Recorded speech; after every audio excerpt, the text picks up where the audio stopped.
Bismillahirrahmanirrahim. Assalamualaikum warahmatullahi wabarakatuh. Alhamdulillah. Alhamdulillahi haqqa hamdih. Hamdan katsiran thayyiban mubarakan fih. Nahmaduhu wa nashkuruhu wa natubu ilaih. Ashhadu an la ilaha illallah wahdah la syarikalah. Wa ashhadu anna Muhammadan abduhu wa rasuluhu alladzi la nabiyya wa la rasula ba'dah ila yaumil qiyamah amma ba'du. Allahumma sholli wa sallim wa barik wa zid wa an'im ala nabiyina Muhammadin sallallahu alaihi wasallam wa ala alihi wa ashabihi wa man tabi'a bi sunnatihi wa man sara ala nahjih. Jamaah kaum muslimin rahimakumullah, alhamdulillah pada kesempatan hari ini Allah Subhanahu wa taala masih banyak memberikan kenikmatan kepada kita. Masih banyak memberikan karunia kepada kita. Di antara nikmat yang Allah berikan kepada kita adalah Allah berikan kemampuan, kesempatan kita berkumpul di tempat yang mulia, yang mudah-mudahan setiap upaya jamaah rahimakumullah datang ke tempat ini Allah catat sebagai pemberat timbangan kebaikan di yaumil hisab nanti. Dan mudah-mudahan berkumpulnya kita di tempat ini adalah tanda bahwa Allah menginginkan kebaikan untuk kita. Allah menginginkan kita menjadi orang-orang baik. Sebab Rasulullah sallallahu alaihi wasallam sudah mensabdakan, mengabarkan, man yuridillahu bihi khairan yufaqihu fiddin. Siapa yang Allah kehendaki kebaikan untuk orang itu, Allah fahamkan dia tentang agamanya. Dan bermajlisnya kita di tempat ini adalah upaya kita, usaha kita untuk memahami bagian demi bagian dari agama kita agar kita menjadi orang-orang yang tafaqquh fiddin. Dan mudah-mudahan berkumpulnya kita di tempat ini Allah berikan kita ilmu yang bermanfaat. Allahumma inna nas'aluka ilman nafi'an wa na'udzubika min ilmin la yanfa'u. Mudah-mudahan Allah menjauhkan kita, melindungi kita dari ilmu-ilmu yang tidak bermanfaat. Ilmu yang bermanfaat adalah apa yang kita ketahui kemudian kita amalkan, walaupun sedikit demi sedikit. Jamaah kaum muslimin rahimakumullah, akhir-akhir ini kita tahu kondisi ataupun keadaan mayoritas kita sedang kurang baik-baik saja. Terbukti dengan banyak kasus-kasus kriminal atau kasus-kasus bunuh diri. Kalau dulu mungkin kita mendengar orang yang gantung diri itu mungkin di negeri nun jauh di sana atau di daerah mana. Tapi hari ini di kampung kita ataupun mungkin yang jadi tetangga kita, pelaku-pelaku bunuh diri itu atau pelaku-pelaku kriminal itu. Dan kebanyakan motif dibalik semua itu adalah kondisi yang tidak baik-baik saja, atau orang yang melakukan itu sedang merasa bahwa dia sedang tidak baik-baik saja. Dan kita tahu banyak di antara saudara kita yang banyak membutuhkan bantuan. Tapi terkadang di antara kita pun tidak terlalu respect ataupun tidak peka dengan kondisi saudara-saudara kita. Ada kita tahu orang yang membutuhkan itu, fakir atau miskin itu, sa'il. Dia menampakkan kefakiran dan kemiskinannya dan dia meminta-minta bantuan.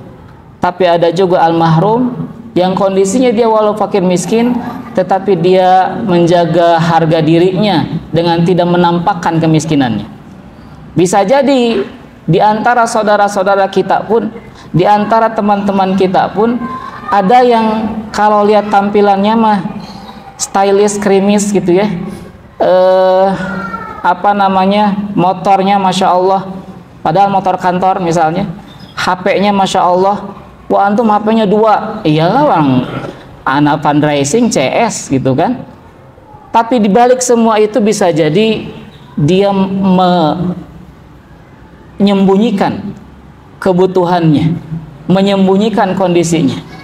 Ya, bahkan katanya ada yang sampai misalnya di antara saudara-saudara kita terjerat pinjaman-pinjaman online. Waliyadzubillah, semoga Allah melindungi kita dari semua itu.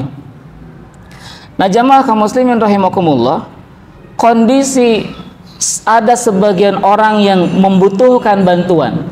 Di satu sisi kondisi kita pun tidak bisa langsung memberikan bantuan. Misalnya ada orang yang datang ke kita, "Kang, bisa minta tolong enggak? Itu rumah anak bocor-bocor semua. Hampir kalau hujan, tahu sendiri Bogor misalnya kota hujan, tiap sore hujan. Itu tiap hari anak Kang bisa berjibaku dengan air hujan. Bisa nggak anak minta tolong untuk ngeclok gitu ya, atau ngeclok ngutang dulu buat nambal yang bocor." Mungkin kita yang diminta bantuan teh sebenarnya lebih butuh dari yang minta bantuan. Ya, mungkin jawaban kita adalah, "Aduh, Mas, boro buat nambalin bocor sampean, ya. Nambalin kantong anak yang bocor aja belum dapat." Nah, itu kondisinya. Kita tidak bisa memberikan bantuan karena bisa jadi kondisi kita pun lebih membutuhkan daripada yang minta bantuan, ya. Tadi dikatakan bahwa bisa jadi ada di antara kita yang lebih membutuhkan atau kondisinya fakir malah, ya. Kenapa disebut fakir? Penghasilan sekian tapi pengeluaran 3 kali lipat, 4 kali lipat dari penghasilan. Itu kan fakir. Tapi banyak di antara saudara-saudara kita kaum muslimin yang menjaga marwahnya, ya. Maka ketika kondisinya seperti itu, mari kita lihat bagaimana Allah Subhanahu wa taala mengingatkan kita di surah An-Nisa ayat ke-85. A'udzubillahi minasyaitonirrajim. May yashfa' syafa'atan hasanah. Siapa yang memberikan syafaat yang baik, yakun lahu nasibum minha, maka dia akan mendapatkan pahala dari kebaikan tersebut. Imam An-Nawawi rahimahullah mengutip ataupun memberikan satu bab dalam kitab Riyadhus Shalihinnya, bab syafaat. Maksudnya bab syafaat di sini adalah sebagaimana yang di An-Nisa ayat ke-85 ini. Syafaat ketika di dunia. Maksudnya syafaat di sini adalah menjadi wasilah, menjadi jembatan, menjadi perantara agar orang lain mendapatkan manfaat atau terhindar dari mudarat. Jadi may yashfa' syafa'atan hasanah di sini adalah syafaat, kita menjadi syafaat, perantara, jembatan, wasilah agar orang lain mendapatkan manfaat atau terhindar dari bahaya. Ya.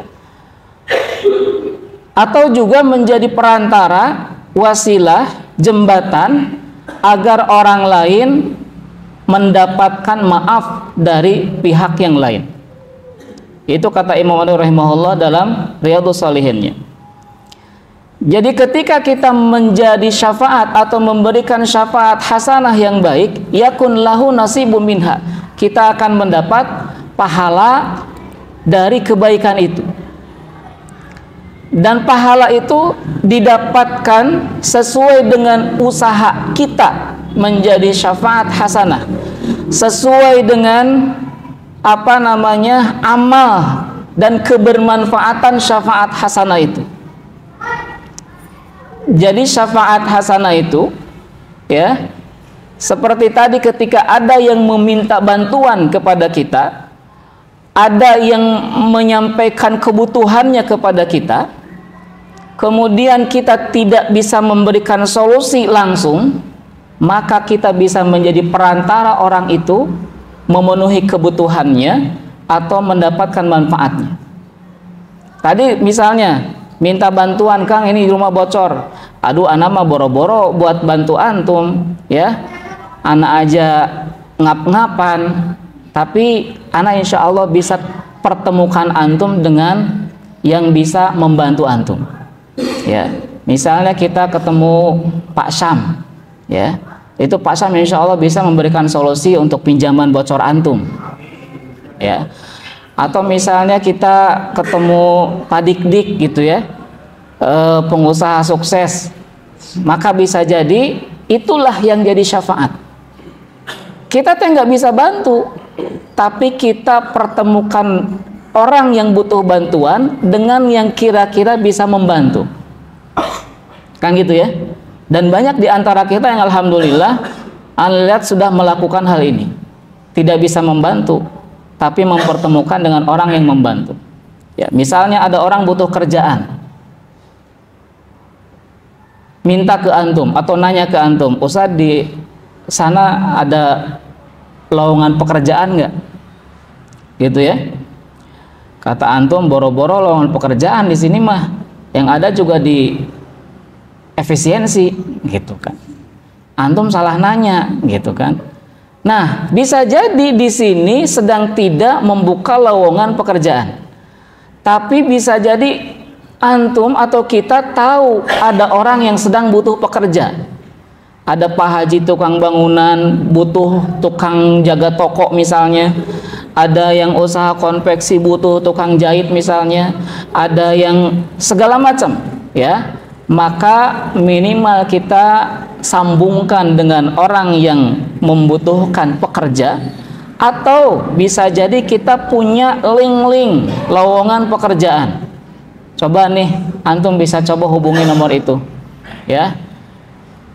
Bisa jadi mudah-mudahan ada jodohnya di situ.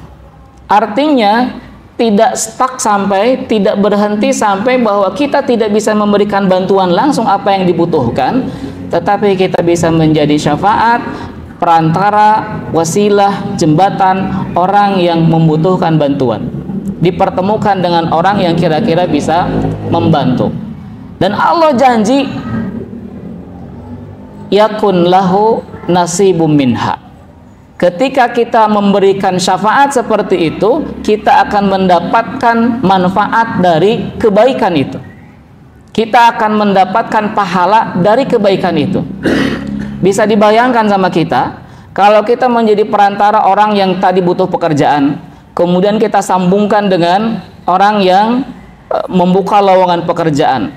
Akhirnya orang itu bekerjalah mencari nafkah yang halal. Kan gitu ya? Kemudian setelah dia mendapatkan nafkah yang halal, dia kasih makan istri dan anak-anaknya dengan rezeki yang halal. Ketika seseorang memberikan nafkah kepada keluarganya dengan rezeki yang halal, pahala atau bukan? Pahala. Dan tentu ketika kita menjadi syafaat atau wasilah orang itu mendapatkan pekerjaan yang halal, maka ketika dia memberikan nafkah kepada keluarganya dengan rezeki yang halal, maka pahala memberikan nafkahnya pun akan mengalir kepada kita. Begitupun nanti ketika dia sukses setelah bekerja dengan mendapatkan rezeki yang halal, dia sukses, kemudian dia berangkat haji atau umroh, pahala bukan? Dan kita yakun lahu nasibum minha. Kita yang menjadi perantara akan mendapatkan pahala dari haji dan umrah.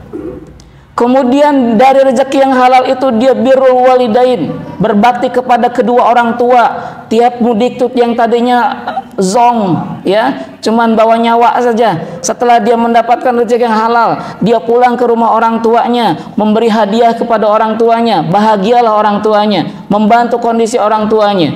Pahala bukan? Maka yakun lahu nasibum minha. Kita yang menjadi perantara pun akan mendapatkan pahala birrul walidain. Ternyata sukses lagi, bukan hanya memberikan setiap kali lebaran misalnya, memberangkatkan orang tuanya ibadah haji atau umroh, pahala kita juga, ya. Dan salah satu keistimewaan kebaikan ketika kita mendapatkan pahala kebaikan untuk urusan akhirat atau di surga, tidak mengurangi pahala pelaku kebaikan sedikit pun. Keuntungan masing-masing tidak akan terkurangi, ya. Beda dengan hitung-hitungan keuntungan dunia. Kalau keuntungan dunia, misalnya ada di antara kita yang jadi perantara jual rumah, ternyata yang menjadi perantaranya itu berlapis, Ya, perantara, kita menjadi perantara dari perantara. Akhirnya bagian 2,5% bisa jadi dibagi 2. Atau kita jadi agen umroh dan haji misalnya. Bentar lagi haji. Qadarullah kita menjadi agen haji furoda misalnya. Ya, ternyata orang yang kita tawarkan haji furoda itu ditawarkan juga sama agen yang lain. Akhirnya dibagilah, yang tadinya fee-nya 5 juta jadi 2,5 ewang. Itu keuntungan dunia. Tapi kalau keuntungan akhirat tidak mengurangi pahala kebaikan sedikit pun dari para pelaku kebaikan itu. Ya. Jadi jamaah kaum muslimin rahimakumullah, ini pun pernah dicontohkan oleh Rasulullah sallallahu alaihi wasallam. Ya. Karena Nabi sallallahu alaihi wasallam, hadis dari Abu Musa al-Asy'ari radhiyallahu anhu mengatakan bahwa Rasulullah SAW, idza atahu thalibu hajatin, ketika ada seseorang yang datang kepada beliau menceritakan atau menyampaikan hajatnya, kebutuhannya, butuh pertolongannya, aqbala ala julasaihi, maka Rasulullah SAW menghadap kepada orang-orang yang ada di majlis dan bersabda, isfa'u tu'jaru, ya. Tolonglah, maka kalian akan mendapatkan pahala. Ini contoh akhlak yang dicontohkan oleh Nabi Shallallahu Alaihi Wasallam. Ketika ada orang yang menyampaikan hajat kebutuhannya, Rasulullah SAW tidak bisa langsung membantunya. Beliau lempar kepada anggota majelisnya dan mengatakan, isfa'u tu'jaru. Orang ini butuh ini, tolonglah oleh kalian, maka kalian akan mendapatkan pahala. Begitupun kita sebagai seorang muslim, yang muslim dimanapun berada adalah sebagai da'i-da'i ilallah, adalah pendakwah-pendakwah di jalan Islam. Sebagai oposisi apapun kita adalah da'i, ya. Sebagai profesi apapun yang kita miliki, kita adalah da'i. Kita adalah da'i sebelum kita menjadi sesuatu. Maka ketika ada orang yang menyampaikan kebutuhannya, paling tidak jadilah wasilah untuk agar orang tersebut mendapatkan manfaatnya. Dan syafaat kebaikan juga tadi disampaikan di awal bahwa selain menjadi perantara agar orang mendapatkan manfaat atau orang mendapatkan kebaikan, maka dia juga bisa menjadi syafaat, perantara, jembatan, wasilah agar orang terhindar dari mudarat. Ya. Misalnya ada orang yang dituduh mencuri atau dituduh melakukan sesuatu yang tidak baik. Kemudian orang itu karena dituduh lantas mau dihukum. Padahal kita tahu persis orang itu adalah orang baik, jujur, dan nggak mungkin mencuri. Ya, maka ketika dia mau dihukum, kita sampaikan kesaksian bahwa orang itu adalah orang yang baik, orang yang jujur, dan tidak mungkin mencuri, dan tidak ada bukti bahwa orang itu mencuri. Ya, sehingga terbebaslah dia dari keburukan, dari hukuman yang buruk, maka kita menjadi syafaat dari kebaikan.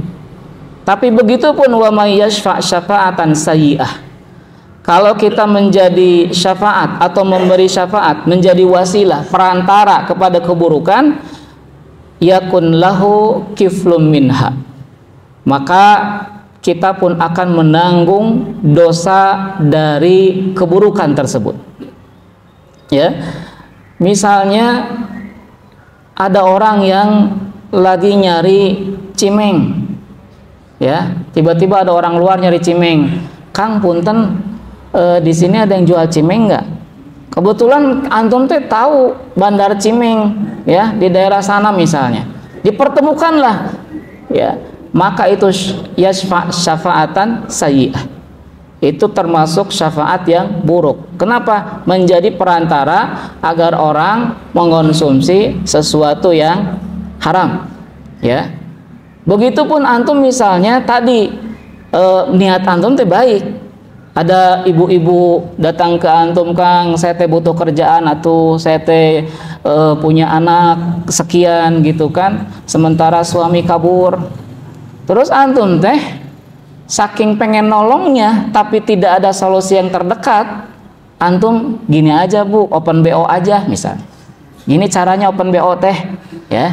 insya Allah pun beomah cepet, ya, maka itu syafaah sayyi'ah. Jadi kalau antum punya hal-hal yang seperti itu, jangan jadi petunjuk. Kenapa? Sebab karena kita jadi perantara keburukan, maka yakun lahu kiflum minha, kita pun akan mendapatkan keburukan, ya. Atau kita tahu ada saudara kita yang butuh misalnya butuh rumah, butuh motor misalnya untuk kebutuhan yang urgen. Kemudian kita sambungkan atau pertemukan dengan bangke misalnya, dengan rentenir. Ada nih yang bisa bantu antum. Insya Allah bunganya 0 sekian persen doang, ya. Walaupun 0 sekian persen pakai bunga, dan kita tahu itu bangke, dan kita tahu itu rentenir, tapi kita sambungkan orang yang membutuhkan dengan rentenir, maka itu syafaah sayyi'ah. Dan yakun lahu kiflum minha, kita pun akan mendapatkan keburukan, ya. Atau misalnya kita di kantor ada aturan jam kerja misalnya, kemudian antum tahu trik agar tidak di-podcast misalnya. Bagaimana caranya telat tapi nggak di-podcast? Antum datang aja jam 7, terus absen dulu. Setelah itu terserah antum mabur, terserah, ya. Yang penting mah kan dilihatnya absen. Sugan ketika kajian ataupun ketika masuk kantor tadi poncorong satu-satu gitu mukanya dilihat, kan enggak, cukup absen, klik mabur, klik pulang, ya. Itu insya Allah antum aman dari podcast. Nah itu syafaah sayyi'ah. Kenapa? Sebab karena ngasih solusi tetapi melanggar aturan. Dan jamaah kaum muslimin rahimakumullah, seorang muslim itu ala syurutihim, sesuai harus memenuhi syarat-syaratnya. Artinya ketika kita bekerja di satu lembaga, di satu perusahaan, di satu tempat pekerja, ada aturan pekerjaan, dan kita masuk di lembaga pekerjaan itu, maka itu sudah menerima syarat-syarat dari tempat kita bekerja. Al muslimuna ala syurutihim, ya. Jamaah kaum muslimin rahimakumullah, mudah-mudahan kita bisa menjadi problem solver, kalau kata Pak Syam, ya. Non problem solver teh Pak Syam, ya. Kita menjadi naon atuh, ya? Hah? Oh, pemberi solusi, ya, Masya Allah, ya.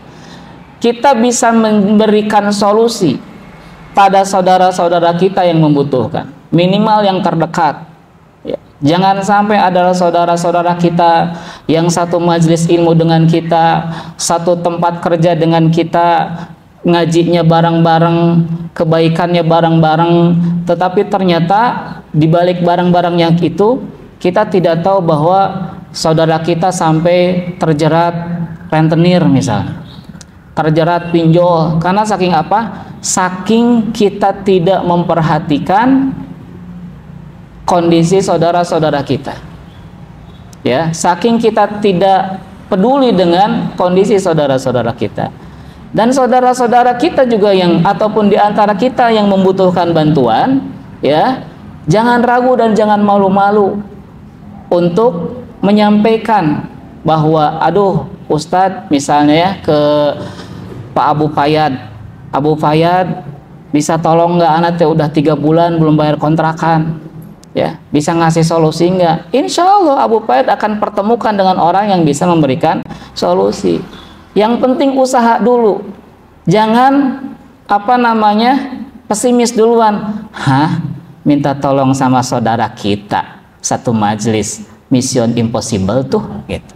Jangan sampai saling kita yang saudara diminta bantuan tidak respect, tidak peduli, tidak peka, yang butuh bantuan pun sudah pesimis duluan, ya, sudah suudon duluan sama tempat satu majelis kita. Mudah-mudahan Allah Subhanahu wa taala berikan solusi dari setiap permasalahan kita, dan salah satu kunci utama dari solusi permasalahan kita sebagaimana Allah janjikan, wa may yattaqillaha yaj'al lahu makhraja. Jalankan semua perintah dari Allah, jauhi semua larangan dari Allah, maka Allah akan kasih solusi. Ketika kita terpepet kemudian kita mendekatnya ke bangke gitu kan, ke pinjol, maka kita sudah melanggar takwa dan akan jauh dari solusi dari Allah Subhanahu wa taala. Ya, terbukti kalau sudah transaksi atau sudah urusannya dengan rentenir, dengan bank keliling, dengan pinjol, dengan berbagai macam bentuknya, ya, kita sudah tahu sendiri bahwa yang akhirnya tetap berujung dengan kemadorotan yang kita terima. Akhirnya bisa jadi tutup lubang gali lubang. Untuk bayar pinjol ini minjem pinjol itu lagi, untuk bayar rentenir ini minjem ke rentenir itu, ya. Dan mudah-mudahan kita bisa meningkatkan kepedulian kita terhadap sesama saudara kita, dan kita pun bisa lebih terbuka terhadap sesama saudara, walaupun realitanya atau kenyataan yang misalnya sampai saat ini ternyata kalau kita minta bantuan kepada saudara, ya, yang ada malah nambah curhat gitu kan. Kang, rumah ana bocor, antum mau bocor berapa titik? 2 titik, ana mah 5 titik di rumah gitu kan. Yang ada teh jadi cerita masing-masing derita teh, ya, padahal sama-sama di antara kita banyak yang lebih menderita. Jangan sampai kita menjadi orang yang merasa paling menderita. Aduh Ustadz, ana mah udah kontrakan sempit, motor nggak boleh dibawa ke kantor, aduh bingung kumaha ya gitu ya. Akhirnya yang lain juga sama, atuh anak gang sempit, iya rumahnya mah lega tapi gangnya senggol, aduh akhirnya saling curcol, ya, saling jambak dengan yang botak. Jadi jadilah problem solver dari permasalahan saudara-saudara kita yang punya ilmu. Di bagian ini berbagi ilmunya. Gini aja Kang, ayo atuh orang usaha bareng-bareng gitu ya. Jangan punya ilmu teh ketika ada temennya yang mau minta ilmu bisnisnya meni kudu mayar seperti ke mentor-mentor yang di sana gitu kan. Ana juga bayarnya mahal gitu kan.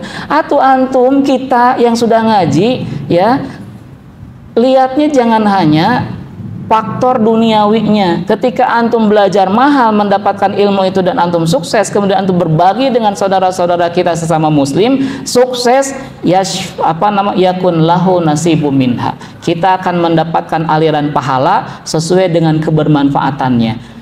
Cuman kita sukses, kita mentorin bisnis, setelah sukses dia jadi orang yang benar, ngasih nafkah halal, ngasih rezeki yang halal, berbakti ke orang tua, kemudian berinfak ke lembaga dakwah, kemudian dia jadi penopang atau membantu kaum muslimin yang lainnya, kan pahalanya mengalir untuk kita semua. Jangan hitung-hitungan enak aja antum mau training, belajar ke anak gratis, tahu nggak? 2 juta anak, ya, berapa tahun? 3 tahun. Antum mau belajar ke anak gratis, aduh hampura, gitu ya. Atau kita diminta bahkan oleh lembaga, bisa nggak mentorin ini untuk biar sukses programnya? Aduh, afan saja, anak belajarnya mahal, gitu ya. Keheula atuh barudak, ya. Jangan sampai hitung-hitungannya tapi insya Allah kalau jamaah di sini mah nggak ada yang seperti itu. Wajah-wajahnya wajah-wajah pisurgaeun gitu. Wajah-wajah teduh, wajah-wajah penuh inspirasi, ya, dan wajah-wajah penuh berbagi. Insya Allah. Ini menjauh di sana, bukan di sini. Jangan ada yang nanti speak-kripik di belakang. Si Ustadz nyindir anak ya, bukan nyindir antum. Ini mah pengingat untuk kita semua. Karena masing-masing kita tidak ada yang lempeng selamanya. Kan kita manusia, ya. Waktu kemarin disampaikan oleh Ustadz Ali, kenapa kita disebut manusia? Karena kita sering lupa. Jadi kita nggak ada yang lempeng semua. Kita hadir di sini untuk saling mengingatkan, biar jangan sampai ada saudara kita yang terjerumus ke dalam jurang-jurang kenistaan atau jurang-jurang kemaksiatan. Kita kan saling membantu, ya. Jadi jangan sampai ketika diingatkan ngerasa disindir, ketika diingatkan tajam banget nih, ketika diingatkan wah ieu mah anak ya gitu kan, pedah we melong lagi ke anak wae gitu kan. Bukan, kita saling mengingatkan. Wassallallahu ala nabiyina Muhammadin wa ala alihi washabbihi ajmain. Subhanakallahumma bihamdik asyhadu alla ilaha illa anta astaghfiruka wa atubu ilaik. Assalamualaikum warahmatullahi wabarakatuh.